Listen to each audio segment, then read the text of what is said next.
जय बाबा गोदरी वाला। ये कथा उन दिनों की है जब बाबा हरदास राम साहब स्टेशन मास्टर की नौकरी करते थे। हालानी बिलानी स्टेशन पर बाबा हरदास राम साहब बहुत ही ईमानदारी से अपनी नौकरी करते थे। एक दिन वहां पर एक पति पत्नी आकर पहुंचते हैं। उनके हाथ में बच्चा होता है और बाबा को अपना दुख सुनाते हैं। बताते हैं कि इस बच्चे को लाइलाज बीमारी हो गई है जिसका कहीं पर इलाज नहीं है। डॉक्टर्स कह रहे हैं कि इसे हैदराबाद लेकर जाओ और जो ट्रीटमेंट है वो लंबे समय तक चलेगा। तो कहते हैं कि हरदास जी अब आप ही बताइए हम कैसे करेंगे। तो बाबा इमीडिएट उनको बोलते हैं कि आपको जितने पैसे चाहिए ट्रीटमेंट के लिए आपको हर महीने सिंध हैदराबाद स्टेशन पर आपको वो पैसे मिल जाएंगे। दोनों बहुत खुश होते हैं और खुशी खुशी बच्चे का इलाज करवाने जाते हैं। दोनों को वहीं पे हैदराबाद में रहना पड़ रहा था।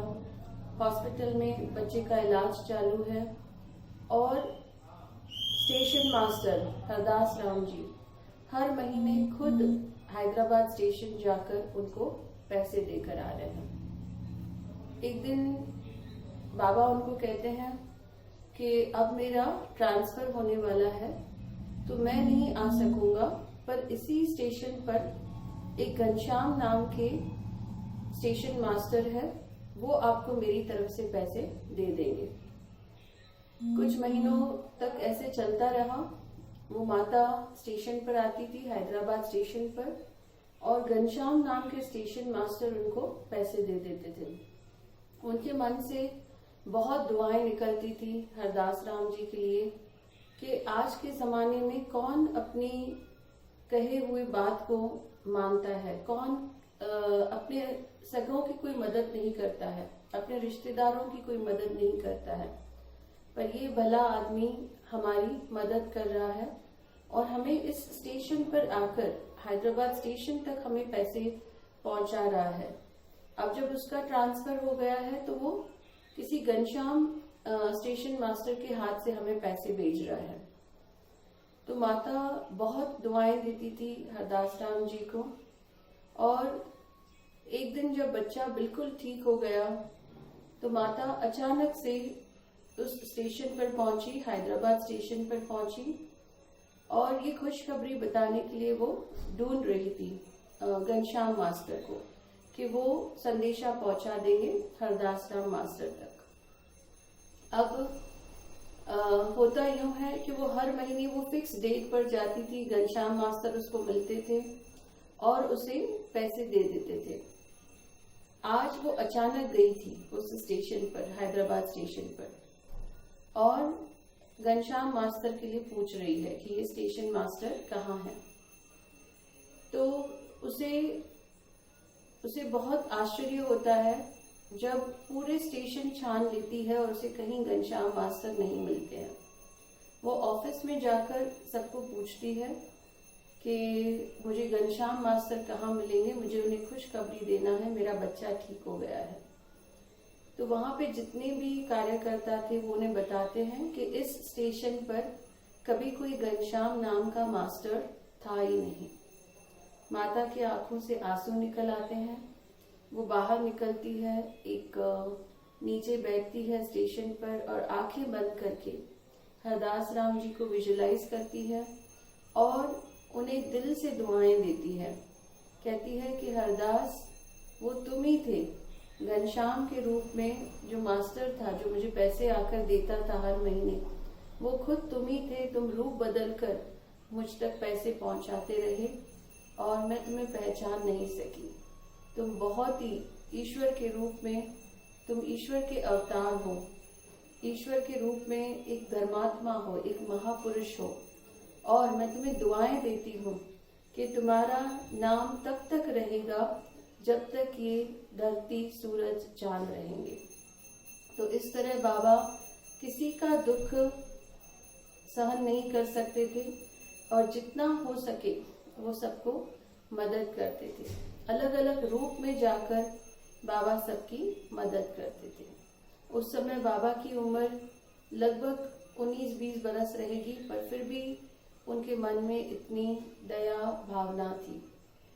और कुछ महीनों के बाद वो स्टेशन मास्टर का जॉब छोड़कर स्कूल में टीचर हो जाते हैं और वहाँ पे बहुत दिल से बच्चों को पढ़ाते हैं जैसे वो उनके अपने बच्चे हैं। एक दिन बाबा को संदेशा मिलता है कि आज रात को संत कंवरराम साहब की भगत होने वाली है। उन दिनों जब संत कंवरराम साहब की भगत होती थी, रात को 12 बजे शुरू होती थी और सुबह सूरज निकलने तक वो भगत चलती थी। सुबह कुछ 6-7 बजे तक लोग भक्ति में मगन रहते थे। बाबा हरदास राम साहब जी को प्रिंसिपल बुलाते हैं और कहते हैं कि कल स्कूल में सब टीचर्स को आना है, अटेंडेंस बहुत जरूरी है क्योंकि कल इंस्पेक्टर्स आने वाले हैं और इंस्पेक्शन होने वाली है। हर एक टीचर को रिमार्क्स दिए जाएंगे, ग्रेड दिए जाएंगे कि कितना अच्छा वो पढ़ाते हैं। बाबा हरदास राम साहब रात को 12 बजे जब भगत में जाते हैं, सुबह 6-7 वहीं पे बज जाते हैं और कंप्लीटली भूल जाते हैं कि उन्हें भगत के लिए जाना है। जब वहीं पे उनकी आंख लग जाती है, वो सो जाते हैं। जब 8-8:30 बजे उनकी आंख खुलती है, वो स्कूल आते हैं भागते और प्रिंसिपल साहब को आकर कहते हैं कि सर मुझे माफ कीजिए, मैं आज टाइम पर नहीं आ सका और मैं क्षमा चाहता हूँ, मेरी वजह से आपको इंस्पेक्टर्स के सामने शर्मिंदा होना पड़ा रहेगा। तो प्रिंसिपल आश्चर्य होते हैं और वो कहते हैं हरदास, तुम तो आए थे यहाँ पर, तुमने तो अच्छे से बच्चों को पढ़ाया भी और ये देखो इंस्पेक्टर्स तुम्हें अच्छे रिमार्क्स भी देके गए हैं कि ये बहुत अच्छा टीचर है और बहुत उम्दा तरीके से पढ़ाता है। जब हरदास राम जी ये सब सुनते हैं और वो रजिस्टर देखते हैं जहाँ पर रिमार्क्स थे, तो तब वो समझ जाते हैं कि क्योंकि मैं संत कंवरराम साहब की भक्ति में बैठा था, तो इसीलिए उन्होंने मेरा काम रुकने नहीं दिया। जैसे कहते हैं, प्रभु आपकी दया से मेरा काम हो रहा है, करते हो बस आप ही, मेरा नाम हो रहा है। इस तरह हरदास राम जी बैठे हैं संत कंवरराम साहब की भक्ति में और उनकी जो स्कूल की अटेंडेंस है, वो उन्हें विश्वास हो गया कि गुरु परमात्मा वो आकर उनके काम कर रहे हैं। बहुत दिनों तक उनके मन में बेचैनी रही कि अगर वो सब कुछ हमारा काम संभाल सकते हैं, तो फिर हम क्यों इस दुनियादारी की नौकरी में अपना समय वेस्ट कर रहे हैं। तो कुछ दिनों के बाद उन्होंने जाकर स्कूल में इस्तीफा दे दिया कि आज से मैं ये दुनियादारी की नौकरी नहीं करूंगा, आज से मैं सिर्फ उस परमात्मा की नौकरी करूंगा। मैं परमात्मा की नौकरी करूंगा तो वो मेरे सब काम जो है आकर करेंगे, मुझे चिंता करने की जरूरत नहीं है। मैं अपने आप को परमात्मा को, अपने गुरु संत कंवरराम को समर्पित करता हूँ। तो इस तरह बाबा ने दुनिया की जो नौकरी है वो छोड़कर प्रभु की नौकरी करनी चाहिए। बाबा कहते हैं, मेरे सतगुरु तेरी नौकरी सबसे बढ़िया है सबसे खरी। मेरे सतगुरु तेरी नौकरी सबसे बढ़िया है सबसे खरी। और ऐसी कोई नौकरी दूसरी हो नहीं सकती है संसार में। तो बाबा ने अपने आखिरी पल तक उस परमात्मा की नौकरी की। परमात्मा की नौकरी में उन्होंने गरीबों की मदद की, उन्होंने हर किसी की सेवा की, वृद्ध लोगों की सेवा की, कई बीमारों की सेवा की, कई जानवरों की सेवा की, दूसरों से भी बाबा ने सेवा करवाई और कई गरीब लड़कियों की बाबा ने शादी करवाई। उसके बाद कई बिगड़े हुए कई लोगों को बाबा ने रंग से राजा बना दिया, कई को बाबा ने आध्यात्मिक उन्नति करवाई और कई जो बेड पे थे पेशेंट्स, उनको बाबा ने मोक्ष दिलाया। तो इस तरह बाबा ने पूरा जीवन समाज सेवा में दे दिया।